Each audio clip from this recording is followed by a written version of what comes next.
Jika seorang itu bekerja di Selangor tapi menetap di Negeri Sembilan, di manakah tempat yang sepatutnya dibayar zakat?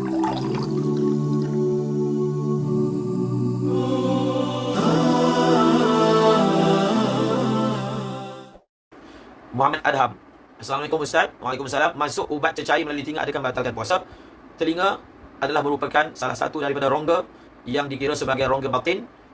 Sekiranya dimasukkan sesuatu ke dalamnya, sesuatu ain, sama ada berbentuk pepejal ataupun cecair, boleh membatalkan puasa. Sekiranya seseorang itu berada dalam satu keadaan yang mana dia perlu meletakkan ubat, kalau tidak dia akan mengalami sakit yang tidak dapat ditahan, maka dia boleh letak ubat cecair tersebut, puasanya batal, namun dia tidak berdosa. Dan selepas dia batal puasa, hendaklah dia imsak. Apa maksud imsak? Adalah dia meninggalkan perkara-perkara yang boleh membatalkan puasa sehinggalah berbuka. Kemudian puasa hari tersebut wajib diqadha kelak. Al-Ahmad, apakah hukum berbekam di dalam bulan puasa? Hukum berbekam di dalam bulan puasa hukumnya adalah makruh, iaitu apa sahaja bentuk mengeluarkan darah, secara asasnya hukumnya adalah makruh. Assalamualaikum warahmatullahi wabarakatuh. Berkenaan fidyah bagi wanita, adakah boleh untuk bagi fidyah tersebut kepada seorang individu saja walaupun jumlah fidyah yang dikenakan 5 hari puasa? Ya, fidyah ada dua poin tentang fidyah.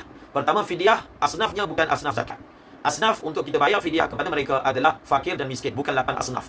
Sekiranya seseorang itu fakir dan sekiranya seseorang itu miskin, boleh diberikan fidyah kepada orang tersebut. Itu poin yang pertama.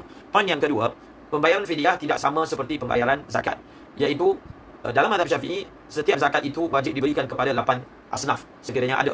Adapun dalam bab pembayaran fidyah, boleh sahaja fidyah sama ada 5 hari puasa, 10 hari puasa, hatta 100 hari puasa pun diberikan hanya kepada satu individu sahaja. Dan yang ketiga, kalau kita boleh sebut perbezaan fidyah dengan zakat, iaitu fidyah ini boleh dipindahkan, tidak diberikan kepada orang miskin tempatan, bahkan diberikan ataupun dipindahkan kepada orang miskin yang bukan di tempatan kita.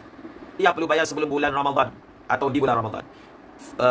Pembayaran fidyah, jadi pembayaran fidyah hendaklah dibayar di dalam bulan Ramadan, bukan sebelum bulan Ramadan. Tetapi soalan Nur Rahman ni terlalu umum. Apa yang tuan maksudkan? Adakah fidyah tahun lepas ataupun fidyah tahun ini?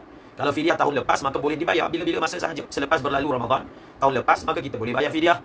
Bahkan di dalam Ramadan tahun lepas pun kita sudah boleh membayarnya. Adapun untuk tahun ini, maka kita bayar ketika dalam bulan Ramadan, ataupun dengan erti kata yang lebih tepat lagi, apabila berlaku perkara yang kita perlu membayar fidyah, maka setelah itu barulah kita membayar fidyah.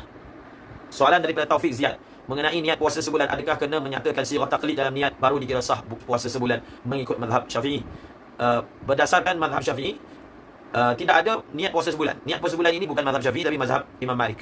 Sekiranya seorang itu ingin melakukan niat sedemikian, maka sudah tentu hendaklah dia bertaklid kepada mazhab yang membenarkan, dan ketika itu barulah sah niat tersebut berdasarkan taklid yang dia telah lakukan. Hukum pakai inhaler untuk pesakit asma, maka jawapannya penggunaan inhaler bagi penyakit asma boleh membatalkan puasa. Sekiranya dia boleh tahan untuk tidak memakainya, maka hendaklah dan wajib dia tahan. Dan sekiranya dia sudah berada dalam keadaan tidak mampu lagi, maka barulah dia menggunakannya. Dengan erti kata, pada waktu malam, orang yang terpaksa menggunakan inhaler tetap wajib niat puasa esok hari dan bersifat seperti orang yang berpuasa seperti biasa. Dan apabila dia berada dalam situasi memerlukan menggunakan inhaler, barulah dia menggunakannya, dan puasa tersebut wajib diqadha kelak. Perempuan di bawah tanggungan ayah, jikalau abang nak bayar zakat bagi adiknya, adakah perlu minta izin adiknya atau cukup sekadar minta izin ayah? Dalam keadaan adik perempuan kita ditanggung oleh ayah, maka dalam bab ini ayah yang membayar zakat fitrah.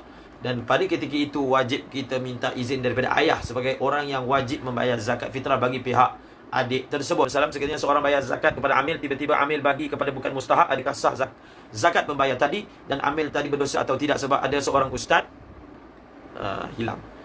Jadi jawapannya, semasa kita buat muzakarah dalam kitab Fathul Mu'in, maka ada nukilan daripada kitab Khalaidul Kharaid dalam kitab Bughiyatul Mustarsyidin. Sekiranya kita telah membayar zakat kepada amil, kepada imam ataupun wakil imam iaitu amil, kita dikira sudah membayar zakat. Dan sekiranya kita dikira sudah membayar zakat, maka kalau dia tidak membayar kepada mustahak, orang yang berhak, maka kita tidak berdosa, dia sahaja yang berdosa. Jika seorang itu bekerja di Selangor tapi menetap di Negeri Sembilan, di manakah tempat yang sepatutnya dibayar zakat fitrah? Ini soalan daripada Muhammad Najib. Dia kaedah dia gini. Asalnya dalam mazhab Syafi'i, kita wajib membayar zakat fitrah di tempat yang kita berada ketika tenggelam matahari pada malam hari raya. Itu kaedahnya. Kalau berada di Selangor, Negeri Sembilan, Negeri Sembilan.